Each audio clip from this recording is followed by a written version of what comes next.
Evening, everybody. Welcome to our information evening. I'm really excited that you're online this evening. Thanks for joining us. If you're watching back, then we hope that the next few moments will be really helpful for you this evening. Normally we'd do something like this, an information evening in person, but of course we have to do it online because of the COVID situation. So this evening, the purpose of this evening is really so that the trustees of Life Church Lincoln can give some feedback on the year 2020 that we've been through, which has been a very interesting year, one which certainly none of us really saw coming. And we'll also just finish off our short time together with some core leadership information. It's going to be quite interactive, we hope, so we'll, rather than just different people speaking for a long period of time, we'll each just be talking about around the issues, and there'll be the opportunity for you to ask questions as well. So if you'd like to ask a question, whatever it is, no such thing as a stupid question, please just pop it in the comments and we'll do our best to answer. So the format will be is that Pete and I will be having a chat this evening with Chris Trigg, who is a trustee and he's also our company secretary, so he fulfills a vital role in the life of the church, and we'll be taking some looking at some questions for the trustees on the information that we. Sorry, I'll start that again. We'll be taking any questions that you have on the information that is presented to you this evening. Then Pete and I will kind of round the evening off just by looking at a few things concerning our future. So again, please do send in our questions if you have one. We'd really love to hear from you. I'm going to begin with our first question of the evenings, which is this is mainly Pete and I asking you questions, isn't it, Chris? So this evening, firstly, why do trustees provide information to people in Life Church in this way every year? Well, Life Church is a company limited by guarantee and also a registered charity. And part of the requirement that we have is to provide accounts and an annual report to both organisations, to Companies House and to the Charity Commission every year. Now, all the information that we have and provide is also in the public domain. You can go to www.gov.uk site and look for either Companies House or the Charity Commission and put the name Life Church Lincoln in, and then you can actually immediately see all the documentation related to the church. And they're available in PDF form, so it's easy to download. Now, stakeholder feedback is very important for clarity and transparency. And for those that don't know what a stakeholder is, it's really anybody who has a touch point with the church. So it can be the staff, it can be volunteers, it can be people who provide funding to the church, it can be our local community. Anybody who has a touch point with the church is effectively a stakeholder. And we want to be able to give this sort of feedback to anybody in a friendly way, rather than just enabling you to download the document and read it for yourselves. But there are hard copies of the accounts, and the report are held in the church office, and they go back a number of years as well. But actually, as I said, the simplest way is just to go online and view it for yourself there. Thanks, Chris. So maybe it'd be really helpful for everybody at home if you could just refresh us with who the current trustees are for Life Church and tell us a little bit about what you and the others on the trustee board do in and around the church. Sure. We have a governing document that governs everything that we do as a charity and indeed a company. And it specifies in this document the number of trustees that we should have. And that is a minimum of 4. We currently have 5 trustees, and there's myself, and I act as the company secretary as well as being a trustee. We then have Jackie McAlevey, who helps us with all our finances, although a lot of the background work is done by Pete's wife, Helen. Then we have Tom Gorn, David Coombs, and Wendy Brett. Now, each of us serves for a 3-year period, and at that point, a 3-year point, we're required to rotate out, resign, but we are allowed to offer ourselves back for another 3-year cycle. And so at our AGM in March, it was myself and Tom Gorn who rotated out. We completed our 3 years. We both offered our services to do another 3-year cycle, and the remaining trustees gratefully accepted our offer. There are 6 primary roles for trustees as laid down by the Charity Commission. Firstly is to ensure that the trust, the charity, is carrying out its purposes for the public benefit. And we're going to talk a little bit about public benefit later on, but our purposes are laid out in our governing document. We have to comply with our governing document and all the legislation relating to companies and charities. And part of the role of the trustees is to ensure that we actually do stick to the rules, do everything that we're supposed to, fill in all the reports, forms, policies, procedures, and so on. Thirdly, we're required as trustees to act in the charity's best interests. So this is just not a club, it's actually the trustees working as a board to do the very best we can for Life Church Lincoln. And that's not just in the here and now, but actually we've got to look strategically, we've got to look to the future in all our decision making. We have to make sure that our charity is accountable in law to the Charity Commission and Companies House, but also accountable to one another to make sure that we are doing things in the right way. And we're required to manage our charity's resources responsibly. And that means exercising a diligence to look at everything that is required. So we manage our resources, our people, our volunteers, our money, our buildings, all of those are our resources. And one resource perhaps is actually our reputation. We jealously guard our reputation as a church and as a charity, and it's our responsibility to make sure that we don't do anything that would cause a problem in that area. And finally, each individual trustee and as a board, we're all required to act with reasonable care and skill. So each of us brings to the board a range of skills and experience, those things that we've done in the past, those things that we have knowledge and skills in, and we use those to the best efforts for the charity, for Life Church Lincoln. Now, we do actually have a difference between the core leadership team and the trusteeship. The core leadership team are, in essence, responsible for the spiritual and pastoral leadership in the church. And the trustees have the legal responsibilities to ensure compliance and good governance. Now, there is a potential, although in the 10 years that I've been on the board, it's never happened, where the core leaders and the trustees might disagree about something because we do come at everything from a slightly different perspective. So we do have a memorandum of understanding, which is signed by all trustees and all core leaders to indicate how we might deal with any issues that crop up where we do have some conflicts that need resolving. As I said, in the time that I've been on the board, there's never been an occasion where that has happened. Now, I mentioned that we do have a minimum of 4 trustees in our trust document, and we currently have 5, and we would like actually a few more trustees. And it doesn't matter how old you are, the minimum, there is no age limit. You have to be over 16 to become a director of a company, but there's no upper limit in terms of age. And we do want to represent across all of the people that we serve by having all sorts of people on the board. It's not a hugely onerous task in terms of time commitment. The trustees meet every couple of months to discuss what's going on and how we can actually do the best we can for the charity, deal with any issues that have cropped up, make good decisions on behalf of the charity.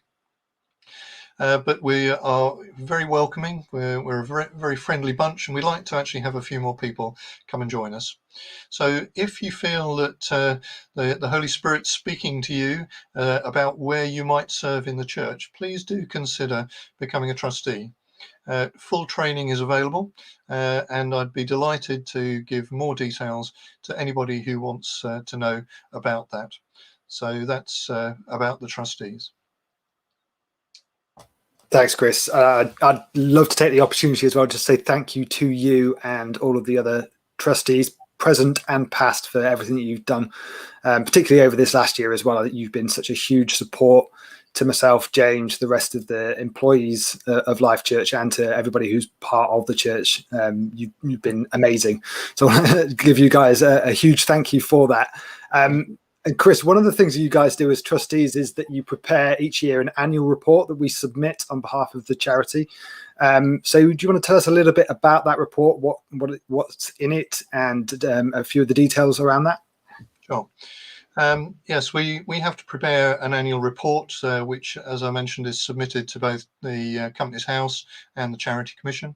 And it's really quite an exciting time to do the annual report and reflect back on what we've done over the past year. So the annual report actually covers the objectives and aims of Life Church Lincoln. And we also then talk about public benefit. We give an overview of the performance of the charity in the year under consideration, and our church year, financial year, ends on the 31st of December. So it is done a little bit in retrospect. So we're dealing with January to December 2020 in our report. We then actually have a review of operational activities. So these are all the many and varied things that we do in the church. We talk about some of those details, both at home and overseas, that we're involved in. Then we look at some of the policies we have, particularly around finances.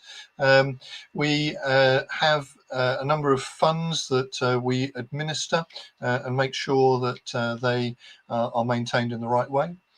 Like most organisations that anybody's been involved with, we actually have to do some risk analysis, some risk assessments, and also, like a lot of organisations, I don't think we included a global pandemic in our assessment of risks before we entered 2020. We then have a section talking about how we are governed, the legislation that we work within. We then have a listing of who the trustees are and our company registrations. And then we have a signature from our auditors who actually help us to prepare the report, give us guidance. And we want to give a thanks to Wright Vigar, who are our accountants. And they have a charity team who help people like ourselves. And so a particular vote of thanks to Paul Colcombe, one of the directors of Wright Vigar, who gives us considerable help every year to prepare and file these accounts in the right way. Thank you, Chris. And as Pete said, I want to offer my own and for the rest of the core team and so many people, we want to offer our thanks to the trustees for everything that you do.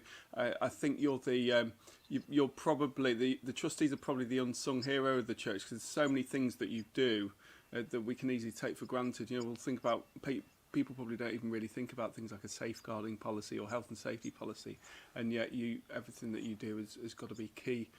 In all of that, I think Pete and I would love to help you out by coming on the board of trustees, but it's not something we can do, is it? So if anyone out there thinks, oh, Pete and James, they're always telling people you should become a trustee, but they won't do it themselves. Well, it's not something, as paid employees of the church, it's not something that we can do under the terms of our the way we're currently set up. But one of the things you've mentioned is the reports, and these reports are public documents. They're available at gov.uk. For anybody who doesn't really see that as their bedtime reading, doesn't want to kind of trawl through everything, could you maybe, although I would highly recommend it, would you be able just to give us a few highlights? Yeah, certainly, and understand that for a lot of people it's not stunning reading, but as I said, I get quite excited every year when we do this, because as a small church we punch well above our weight, and we do a huge amount for people within the church and also within the local community. So I would encourage people to have a look through to see all the many things that we do, and as you said, sometimes these things don't get talked about, and it happens sort of in the background. But just to give you a little bit of background on our financial performance, because that's key, it's important that we talk about finance. Now in 2020, we were affected in no small measure by COVID. So our voluntary giving in the year went down by 9.5% to £133,000.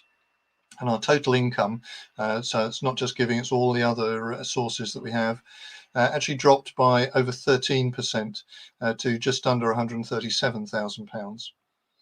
So the lack of weekly services and the collections that we take in those services was offset by an encouragement to give by standing order. Now, the level of this particular method of giving varies month to month, because some people pay monthly, some people quarterly, some people annually. But there has been an increase of about 50% in all the standing orders that we have, to around £7,500 a month. Still some way short of our monthly needs, but nevertheless it gives us a good basis for doing our budgeting. Now, the use of gift aid is also encouraged for UK taxpayers and provides a substantial element in addition to our giving. It's essentially free money. For those who are UK taxpayers who've signed a gift aid declaration, we can claim 25% of the money that they give to the church back from the government. So as well as the giving going down, our overall spend actually went up by nearly 5%. And while some of the COVID restrictions actually reduced our expenditure in some areas, other areas increased in order to support things like our online technology, for which we're very grateful to all the work, particularly that Peter's done as our tech wizard. Also, a small pay rise for our staff had been approved prior to the pandemic, and we've honoured that throughout 2020. Now, the reduction in income, balanced by attempting to control our expenditure, and the active management of our accounts by the trustees and our staff, actually resulted in a small loss of about £3,600 for the year, and a decrease in total funds carried forward of about 1%. But actually, this is an outstanding achievement under the circumstances where we've had the loss of regular incomes and increased expenditure due to COVID. Nevertheless, it was our first loss in the church since our financial year 2009, and did necessitate the release of some of the contingency funds, some of the reserve funds that we've been building up. Now, we are planning to rebuild these funds that we've had to release to keep us going in the coming years. Now, the balance sheet, so that's the income and expenditure, but our balance sheet is still very strong at £284,000, albeit a slight decrease on the year. Now, we have a large amount of secured debts via bank loans because we purchased the church office in 2012 and the church building in 2015. And those are our major outstanding debts, but we remain able to service those major debt repayments for the foreseeable future. And our outstanding bank loans, which are essentially these two large items, these mortgages, reduced by nearly 7% to an amount owing of just over £114,000 in this year. We actually have different sorts of funds. We have restricted funds and unrestricted funds. Restricted funds are set up where people pay into a certain area, a certain ministry of the church, and the money given into those restricted funds is only able to be used for that purpose. So we like to keep as much as possible in unrestricted funds so that we can actually use the money as most flexibly as possible. So we target reserves of 10% of unrestricted annual expenditure being covered by unrestricted reserves, and that was met and has been for many, many years. So both trustees and the core leadership team remain focused on the core giving on a weekly or monthly basis because we do need to have money coming in to enable us to do all the things that we propose and plan to do in the coming year. Just mention in passing, and I think Pete and James might mention it towards the end, the giving towards the Project Resound was amazing, and that is over and above the money that we require just to do all the normal things. It was a special offering for special reasons, and the money given will be spent on making sure that we have the sound and visuals ready for whatever comes post-COVID. So we put financial controls in place. We were knocked a little bit sideways by COVID, but nevertheless, we are now in a good position going forwards. We're in a position to withstand any ongoing COVID restrictions without adversely impacting on the operational performance, all the spiritual and pastoral and community work that we do for public benefit. And we just want to give a real thanks and glory to God for the provision that He's given us.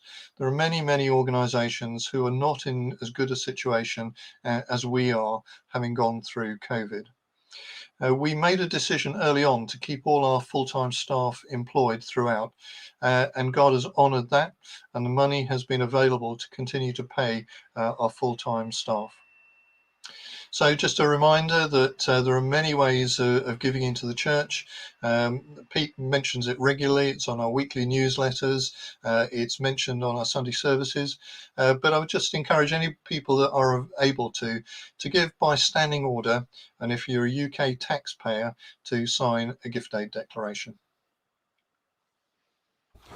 Thank you, Chris. I mean, it has been an incredible year, hasn't it? We didn't see anything like COVID coming, and yet God has kept us. He's kept us safe. He's allowed us to move forward, both through prudent financial management, but also from people's amazing, generous giving. It's important that we don't kind of take our foot off the gas at this point and think, well, it's job done, because we still want to see the kingdom come and God's will be done, and we do need financial provision for that. But we're so grateful for what everyone's done. One of the things that you mentioned there was public benefit, and often these kind of phrases are used without people really understanding what they are. Could you just tell us a little bit more about what you mean by public benefit? Sure. It actually is a prime requirement of the Charities Act that a charity has to provide its services for public benefit. And that doesn't mean for everybody, but it means a substantial part of the public who can access anything that we do as a charity. Now, we make a statement in our annual report every year about what we do to public benefit, how we serve the community. So I'll just give you an idea of the sort of things that we state in our annual report. First and foremost is the advancement of religion, which sounds a bit staid in terms of a statement, but nevertheless, it is one of the areas that charities can operate in and be a charity. It's a primary purpose. We have public benefit in that we give grants to those in need, people in need, other charities, other public benefit organisations, community organisations, and we're also able to do referral and signposting to relevant support and counselling services. We, as a church, put on community events and activities, although they've been a little bit constrained in the COVID times, but nevertheless, we've managed to do some of those. We are a food bank distribution centre, and this has been really critical throughout the COVID period. And thank you for those that donate to the food bank, for those that actually serve to hand out that food from the food bank. It's been a vital public service to the community, and we act right within the community, so people don't have to go long distances to access a food bank. For those people that have been in church for a number of years, you will remember that we used to own and run Diamond Park as a community facility. That's now been passed over to Birchwood Big Local, to the Birchwood Area Community Land Trust. But we as a church wanted to indicate that we're just not dumping it on somebody else, that we want to maintain a link with it. And so we've made a 7-year commitment to provide money towards the maintenance, the upkeep of Diamond Park. Other things we do in normal times is the Oasis Luncheon Club, and we again give thanks to those many people who serve people who come to access Oasis. Our church building's used by many different organisations, and we're pleased to make that available to local charities and local organisations. We get involved with local schools, local community organisations, and our local police and local governments. We're involved in Big Local, Birchwood Big Local. We have members of the church on management boards, and we're also work with them towards community initiatives. You may have noticed on the outside of the church building by the front door, there's a defibrillator, and the church has provided this externally located defibrillator, and we actually maintain that for public benefit. And we also arrange activities, free activities for the local community to access. That's both Christmas, and also we've done over the last few years a light party as an alternative to Halloween. So lots of things that we do for and with the local community to public benefit. That's great, Chris. I'm always amazed when you start going through the activities that we all together do as a church. It's always incredible. And like you said, it's quite exciting actually when you put that stuff together and you begin to get that big picture of just quite what the church as a whole, all of us working together, have achieved in the local area and beyond as well. So thank you for sharing that with us. I wonder if you could just give us a brief update on what you and the rest of the trustee team will be working on through the rest of this year. Sure. Well, obviously, we're going to continue to fulfil all our legal responsibilities to Companies House and the Charity Commission. We're going to continue to do prudent financial management. So we're going to be monitoring income and expenditure and helping the leadership team to use that in the spiritual and pastoral and community way that you do so well. We're definitely going to be working closely with all of the core leadership team there. And we want to make good decisions for both the current and future benefit of all stakeholders. So this is not just about the year 2021, but we need to be looking way beyond that to make sure that not the Life Church Lincoln doesn't just survive, but actually it thrives and grows in all sorts of ways for the future. We have actually set out some specific objectives for 2021, and I'll just give you an idea about what they are. So we do want to continue to raise the level of giving year on year and also improve our reserves, which we've had to dip into. We need to control our expenditure within our budget that we set annually. And we do need to rebuild and maintain contingency funds for the sort of rainy days that we might have. And COVID certainly provided a rainy day scenario in 2020. We need to be able to maintain our buildings, which is a big commitment for us, not just for our services that we hope to get back to having within the church building, but also for outreach events and also office administration in the church office. And we do want to continue to try and develop a vision for a future church building. I think we've recognised, perhaps even more so during COVID times and the limitations due to social distancing, that actually the church isn't big enough. It's a nice problem to have, but actually we do need to focus on that vision for the future about where we want to be and how big we think that we will grow into. We want to help to implement the church's operational and ministry plans that you, James and Peter put together, and to continue to improve all of the efficiencies and effectivenesses in our operations. We want to make, as far as possible, any projects that we have going self-financing, so we don't dig into financial reserves or need special offerings necessarily. But if there is a need for a special offering, we'll obviously make it very clear what actually it is for and what it will be used in. It was mentioned earlier on that actually we have to maintain a range of policies, health and safety, safeguarding, and many other things. So this is part of our risk assessment, that we need to make sure that we're covered with all the necessary policies and procedures. And some of those significant risks are in health and safety. COVID again was something that we didn't really have as part of our original health and safety risks, but Pete in particular has done a huge amount of work to make sure that we are in a COVID secure environment, both in the church office and in the church building when we're allowed to use it. But safeguarding and data protection are other areas that we need to maintain a close watch on. So we do need to measure, we do need to assess all our risks on a regular basis, review them, make sure we've got everything covered. So on top of that, we've got to cover all of the legislative requirements for all the various legal things all of the time. But we do need to make sure we comply with the Charity Commission requirements to meet the expectations of all our stakeholders through enhancing our performance, delivering on our objectives, and as we've already mentioned, ensuring public benefit.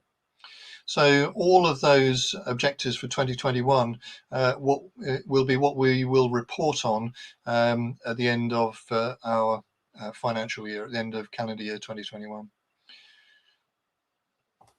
Fantastic. And I love the vision for the new building. So if there is anyone out there watching who has a couple of spare £1 million and they want to help us out with that vision, please do get in touch with us. We'd love to hear from you. Or a spare building.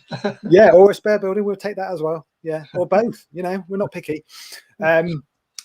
We're going to open up for Q&A in just a moment. So if you've been listening this evening and you have a question about anything that's been shared, or even indeed a question about anything that hasn't been shared, please do pop it into the chat now if you're available, and we'll pop that question up on the screen for everybody to see, and we'll put it to probably Chris, who would be the most relevant party. So if you have a question brewing, now's the time to get it in. But before we do that and open up for Q&A, Chris, is there anything else you'd like to share with us that you haven't already mentioned? I'd just like to reiterate, on behalf of the trustees, I want to thank all of those who support Life Church. I want to thank you and James and the core leadership team for the amazing leadership and commitment that you've shown during an exceptionally difficult time. And we do want to continue to recognize where all this comes from. It comes from God. So we thank our Lord for his provision, the guidance of the Holy Spirit, and we want to stay very close to that. So this is not just an academic exercise, as I'm sure that you guys will speak about it in a minute. And we do, as trustees, look forward to the time where we can all meet again safely. When we get to that point, you can be reassured that the trustees will have challenged and questioned to ensure that we do it in the best and safest possible way. But again, big thanks to the core leadership team and to everybody who's watching this evening, and all of you who provide, often sacrificially, the funding that helps us to do all these amazing things we've been talking about this evening.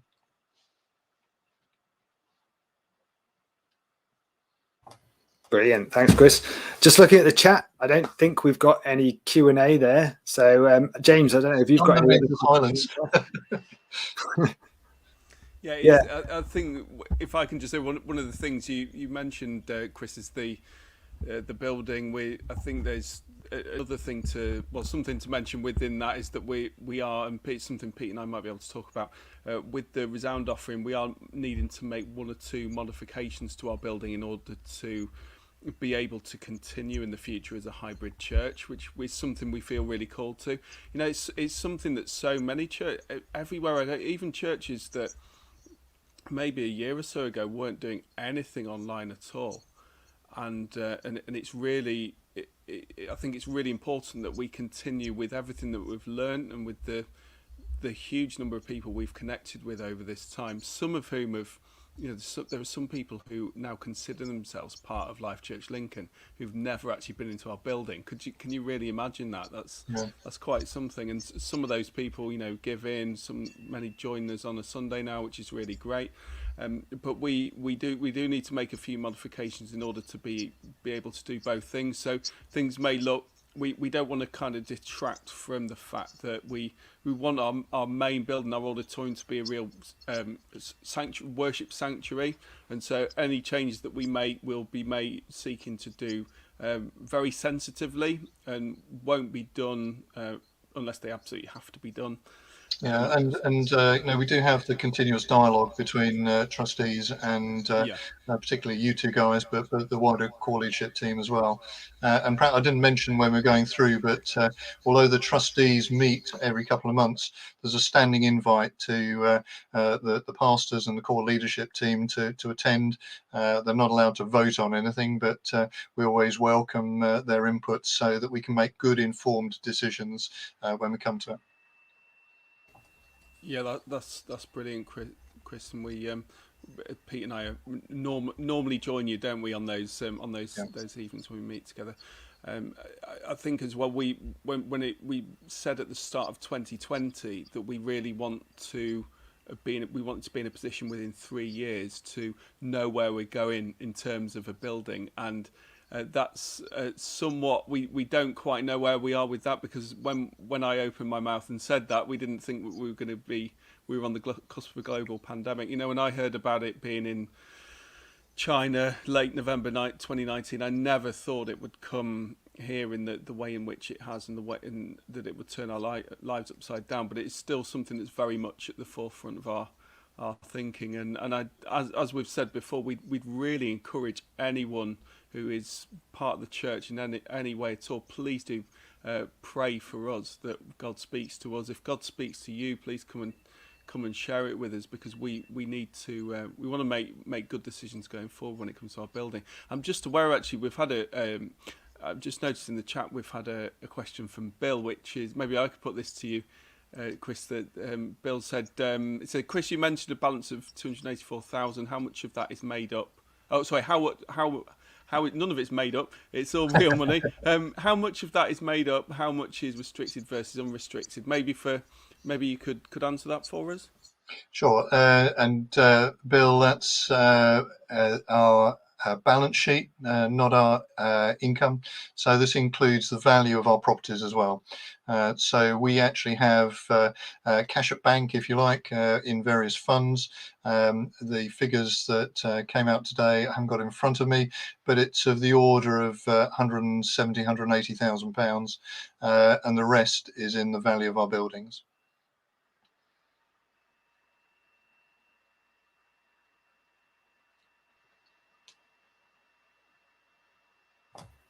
There we go. We don't seem to have any other questions coming in, so last call for questions. I think anybody, if you have any burning questions to put to Chris, particularly, now is the time before we say goodbye to him.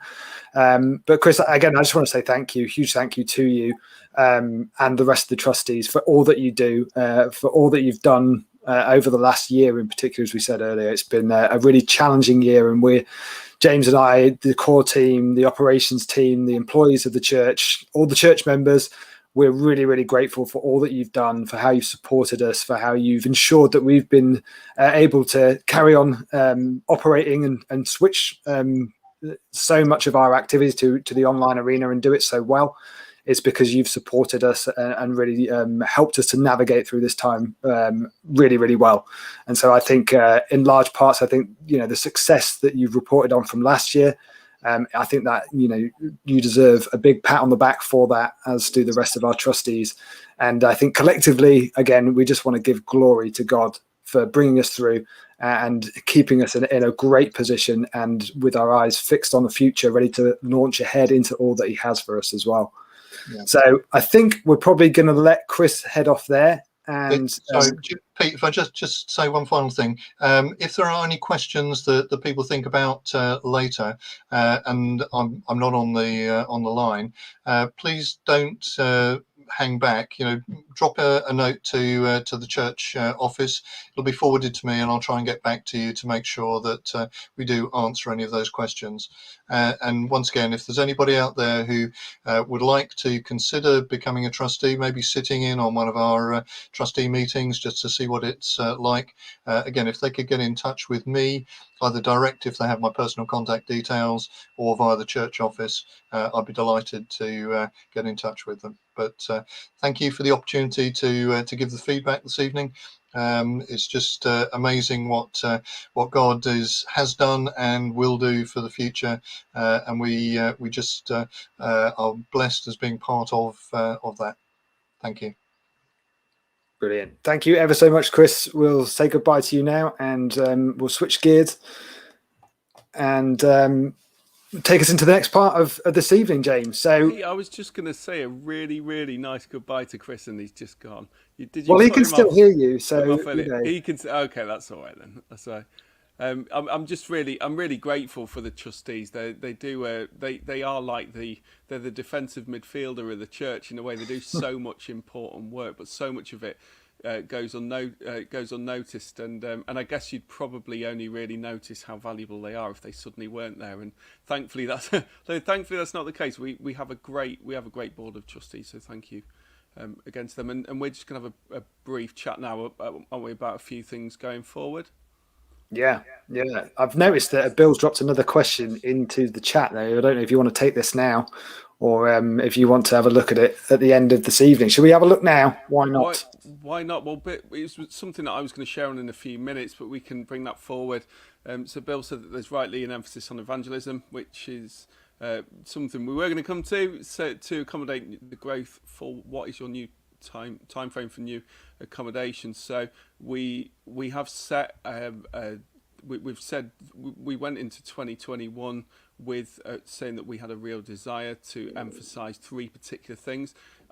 Within our banner of helping people connect, grow and thrive, we want everyone to discover who God created them to be. We want anyone who comes within an inch of the church to discover who God has created them to be. And within that, we have 3 aims for the year. So we want to see a real increase in prayer. We're going through a series at the moment. I opened it on Sunday. If you didn't manage to see that, it's on our YouTube channel. You can catch up on that, either in the whole service or just the prayer message on the Lord's Prayer by itself.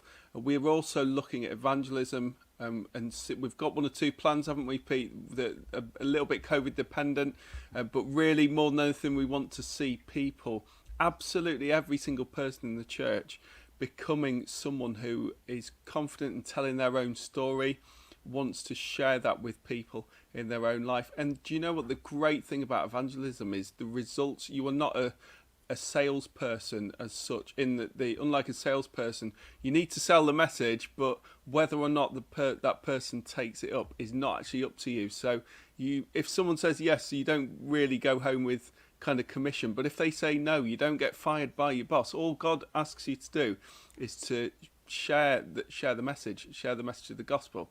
And what better way than to do that by just sharing a little bit of your own story. We also want to put a big emphasis on discipleship, and we're going to be launching a little bit later on in the year into a series on evangelism and one on discipleship. But it's a very good question because, as I said earlier, we launched into 2020 before we knew the pandemic was coming, saying we want to be in a position in 3 years where we know where we're going with our building. Our building as it stands is a great building. It's in a fantastic location. We know that our building's not going to last forever. It's not big enough for our purposes, however. There are a few things about it we're not quite so keen on. We're not so keen on our. We'd love a new kitchen, wouldn't we, Pete? We'd love new toilets. Our disabled toilets okay, but the ladies and the gents are not in a great situation. And what we'd really, really love to do would be to either build a new building on that site or move kind of our worship centre. This would be long. This is not tomorrow. This is not even the next sort of couple of years. This would be long term. Either have a new building on that site or move our Sunday services and those kind of bigger activities to another site and kind of keep what we've got as our base of operations and have kind of smaller meetings, training, administration, things like that on our current site, and potentially then do something more community focused with that building. They're two potential options we could have. In terms of a time frame, that's something that we need to revisit, because we've not, over the last more than 12 months, nearly getting on for 18 months, we've not been able to make that level of headway into looking for a new building, because we've been, I guess, fighting fires with COVID, having to put, it's been a busy year or so, hasn't it, Pete? It's been it's taken so much out of us, really. We've loved it, but it's taken so much of our focus on having to make sure that we pursue really being able just to at least try and keep the church together and keep moving forward together. So with regard to a time frame, we don't have an update to give, I'm afraid, but it is something that we're revisiting shortly as a team. So perhaps you can pray for us, and we hope that we'll be able to give some news on that relatively soon. Back to you, Pete. That's great. I'm really enthused and excited about the fact that as a church, we are in a position where we are regularly anticipating growth. It's a problem. We recognise the fact that our building isn't big enough. But we still have that focus on evangelism. We're not using that as an excuse to kind of batten down the hatches and try and stay as we are, because we believe the kingdom of God is advancing everywhere, and as part of God's family, as part of the global church, we fully anticipate that we will grow as well. Life Church Lincoln, that we will grow as well as just one sort of expression of the family of God. As it grows and it multiplies around the world, we will be participants in that as well. So we will be working really, really hard to ensure that we're able to accommodate the growth that comes our way in whatever way we can do that. There's loads of different approaches we could take, and you've mentioned some really great ones there, James. So we're going to just chat a little bit more about some of the things that are coming up for the rest of this year. We can talk a little bit about what it looks like as we begin to make that journey back to meeting in person again. Thank goodness. Really looking forward to that. We've got some stuff to share on that this evening as well, and to talk a little bit around some of the things perhaps that we'll be talking about when we're back in person. I don't know, maybe we could even talk a little bit about some of the things that you mentioned there that maybe are a little bit COVID dependent and maybe are a little bit not that much in the public domain, but are certainly on our hearts. That might be cool. So do you want to take us, I know we kind of planned that I would do this bit, but do you want to talk to us a little bit about Pentecost Sunday? Why not? I would be happy to. So we've got Pentecost Sunday coming up next month. It's the birthday of the church. It's the birth of the church as we know it. Which Sunday is it again, Pete? I always get this wrong. Is it the 20? It's the 20-something, isn't it? It's the 23rd. 23rd of May. Do you know, I couldn't remember whether it was 23rd or 25th. I don't have my calendar right in front of me. But so the 23rd of May, we're going to, at 10:30 on the Sunday morning, we are going to have our first in-person service for absolutely ages. It's going to be outside, so one of the things we'd ask you to pray for in advance is for great weather. Wouldn't it be great if it was a really, maybe not too hot? We don't want to all go to church and go home with heat stroke, but wouldn't it be great if it was a nice warm day? And we're going to come together, and we don't know exactly what it's going to look like yet in terms of service content, but everything will be socially distanced. There'll be the need for people just to remain vigilant during that time. But it's going to be really great. We're blessed with a nice green space around the back of the church building, so we'll be doing things outside. Our neighbours will be able to hear us, so people will hopefully the good news will travel fast. We're just looking forward to being able to get back together, and so that, and then you can tell us a little bit more, Pete, about what might potentially come after that. Yeah, well, just to pick up on some of the stuff about the Pentecost Sunday, I think what we've been chatting about recently as well is making some provision for any children who are in attendance as well. So whilst we won't be able to run like a full Life Kids event or anything like that, what we would really like to be able to do is to be able to give the children something that they can engage with whilst the service takes place. Because we know maybe it's quite a big ask to get children of a certain age to kind of stay in one location, and difficulties around social distancing. So we're looking at other activities that we can engage them in whilst the service is taking place, where we can, teach them about what Pentecost means and all the rest of that. So look out for some of that. We'll also be looking as we get closer to the date. We'll release more details as well. But there may be an upper limit on the number of people who. Well, there is an upper limit. I'm just not sure what that is yet. So when we have nailed down what that upper limit is on the number of people who will attend, what we will likely have to do is set up some kind of checking in system, which will allow us to, you'll be able to get your name down there early, so you can let us know that you're coming, and we can ensure that there's a spot for you when you get there. So we just need to do that so that we can ensure that everything is socially distanced and safe, and that we're not overloading the premises. And we'll work out all of the technicalities around that and release all of the details as we go, as we get closer to that date. But one of the things that we're also really aware of is that as we approach sort of returning to in-person services as a whole, what we'd really like to do as well is to begin to open up opportunities for people to meet together in across kind of our other ministries as well. So we're looking at things like life groups, for example, making use of that outdoor space again. So that some of the life groups will be familiar with this, having done this through 2020 as well. So that outdoor space is a great asset. And you know what? We are so lucky to have it. There's a whole number of churches who are not in the same position as us, who just don't have a space like that they can use. But we are fortunate enough to be in a position where we do. And we would really like to make that space available for people to use as a safe meeting place as restrictions continue to kind of unlock a little. So we'll be, again, stay tuned for more information on that. Speak to your life group leaders. If that's something you want to do as your life group, have a chat between you and ask your life group leader to reach out, to get in contact with us, and we can begin to put those things in place so you can meet in person for life groups. Likewise, we'll be looking at things like Oasis and Life Kids and all of the other things that are kind of over and above perhaps a Sunday in the auditorium that take place. And hey, who knows, if it goes really well at Pentecost and we have a great outdoor service, we might just do it again. So let's all pray for great weather. Let's have a really great birthday celebration, and maybe we'll do some more outdoor services again as we keep rolling into that place where we're able to come together and be together as a whole, as we would like to be.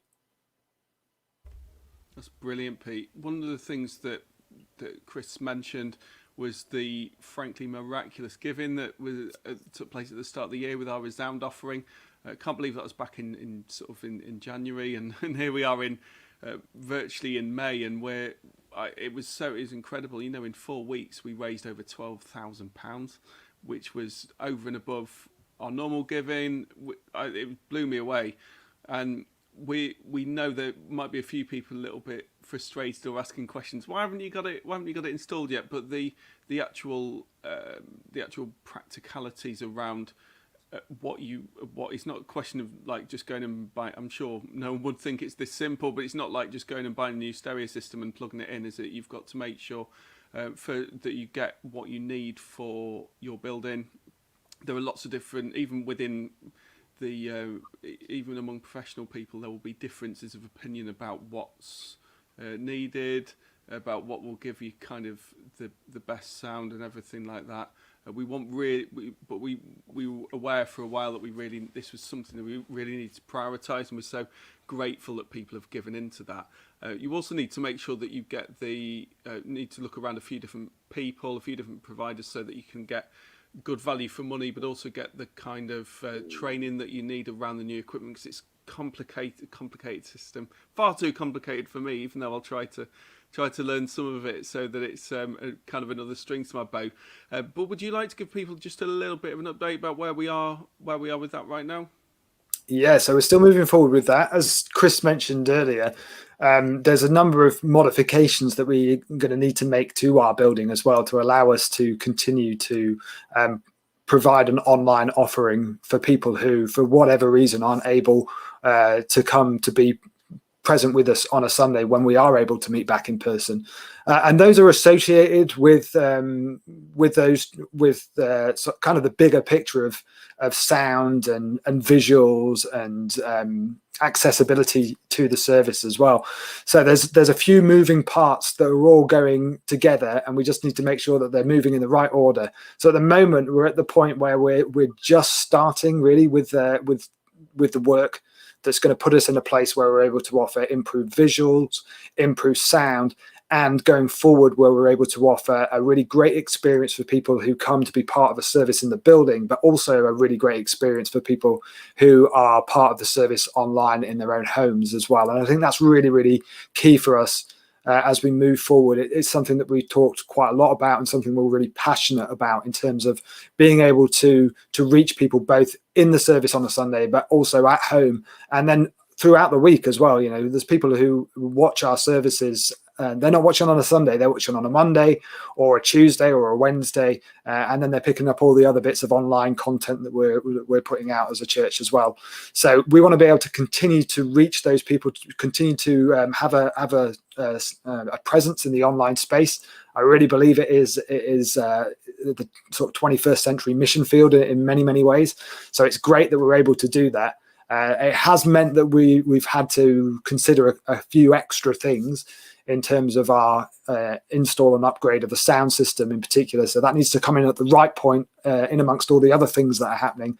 But we are at the point where we're beginning to start that process now. So my hope is that by sort of the end of May, start of June time, that we're going to be in a place where the installation of the new sound equipment is done, and where kind of all of the necessary modifications to our building have been made, so that when we get to probably around the end of June, somewhere like that, and we're able to have a good number of people back in the building for a Sunday service indoors, that we'll be able to have a great sound experience, a great visual experience, whether you're in person or online.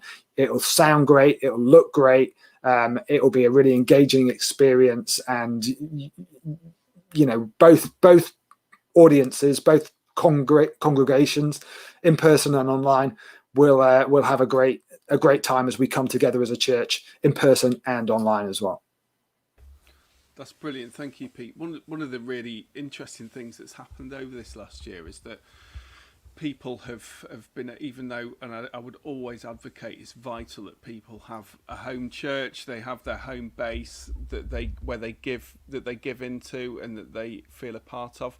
But now more than ever, people are able to feel maybe a greater level of belonging or accessibility to other churches. So we did come to the altar and outdoor service with a number of other churches in Lincoln, in Booton Park on this last Sunday, and there was a lady who came up to me and said, I always watch your services, and I'd only met her once before. She belongs to another church in Lincoln, really loves her home church.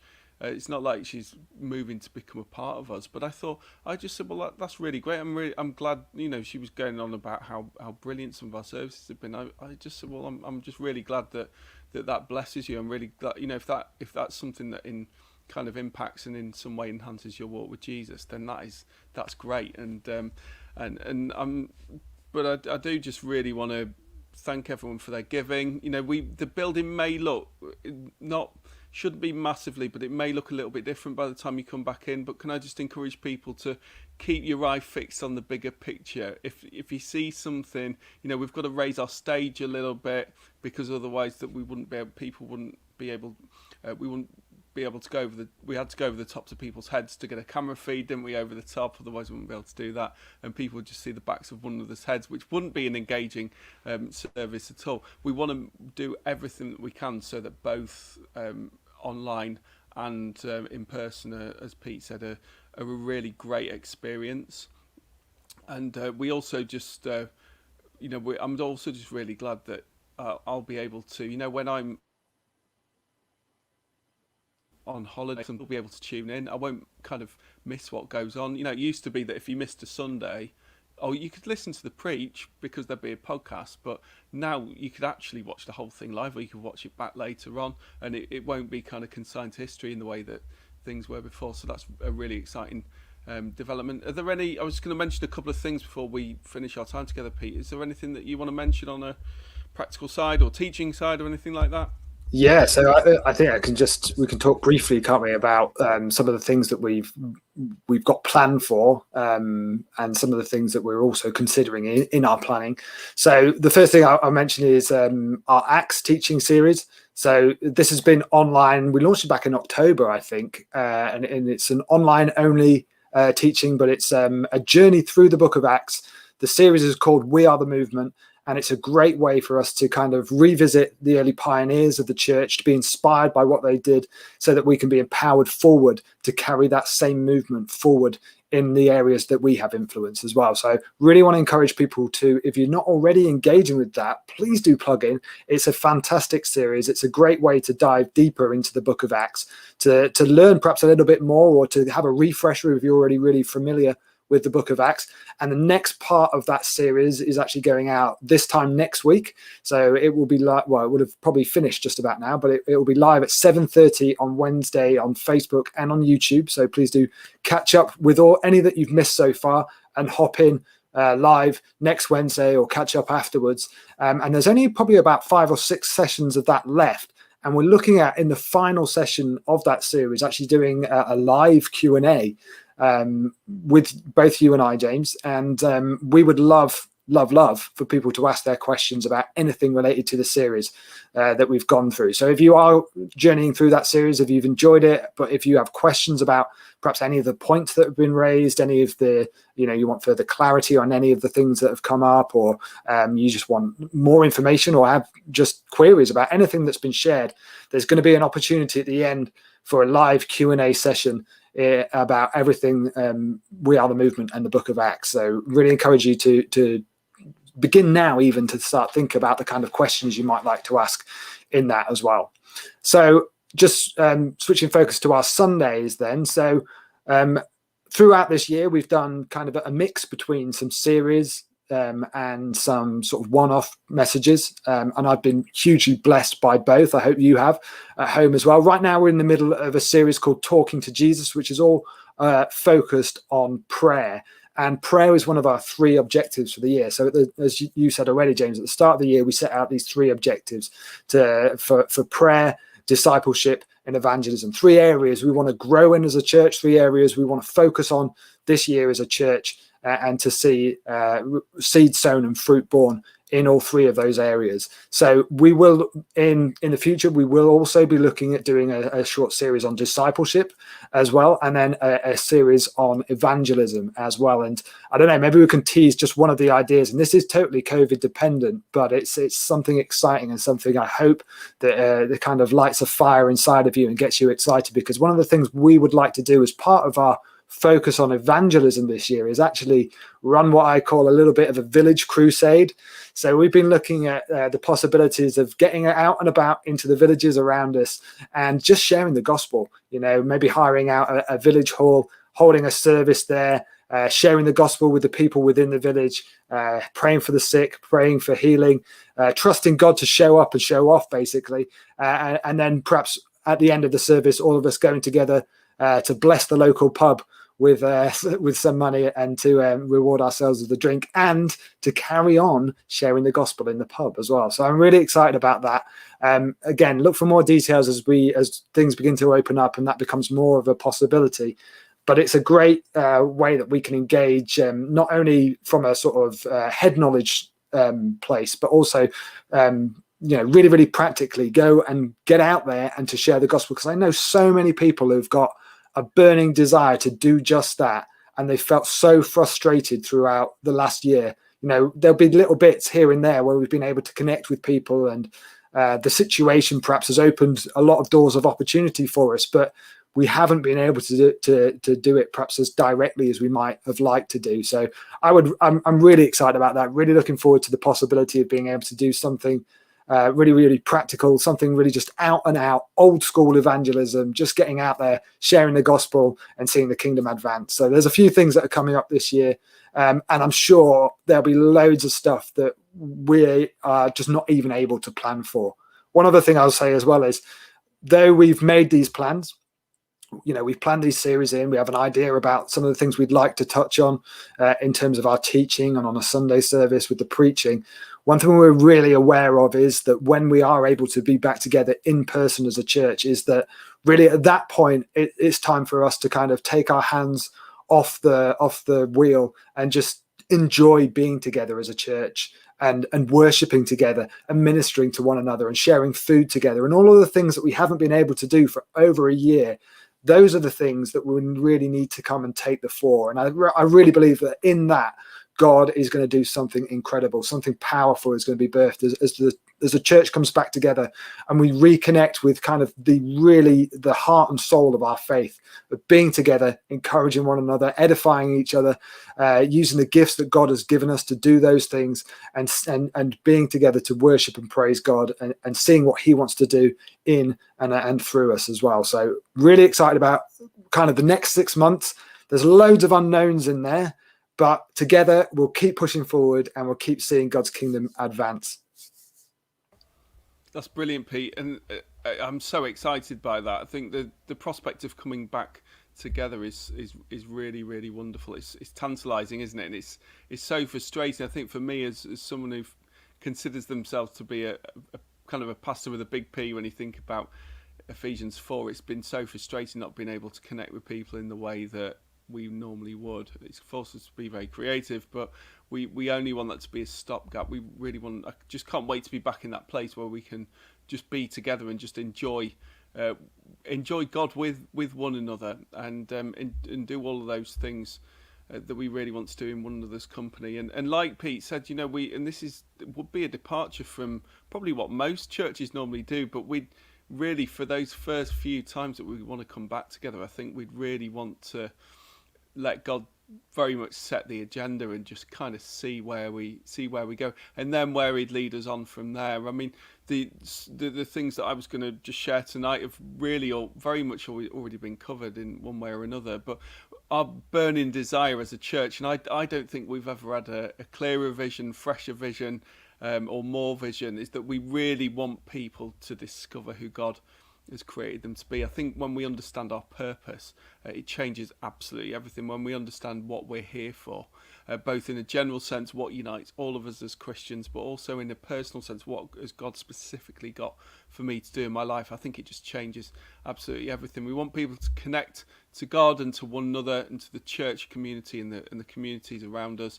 We want people to grow in their faith and really grow in their relationship with God and their relationships with others. But we don't even just want you to stay there. That would be a good place, but we don't just want you to grow. We want you to thrive as well. And thrive means also just passing that baton of faith onto other people, encouraging other people in who they are and what they're doing as well. So I think, I'm very excited about everything for the next year. Do you have anything to add before we end our time together, Pete? I don't think I do, no. I've really enjoyed tonight. Thank you again to Chris for sharing the update with us. And thanks for being with us. Absolutely. Whether you're watching it live or watching it back later, thanks so much for tuning in. Thanks for being a part of things. We've had an extraordinary year, haven't we? It's been incredible.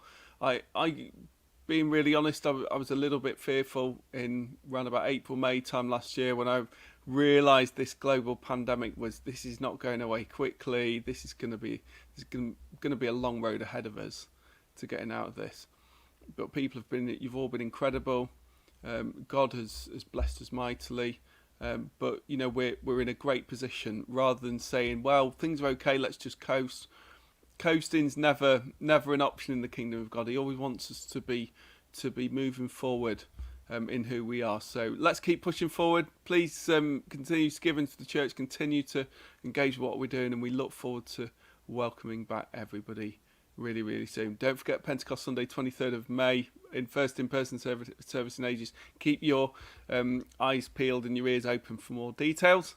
We look forward to seeing you soon. We've got a service coming up on Sunday, and we can't wait for that. So take care, and we'll see you really, really soon.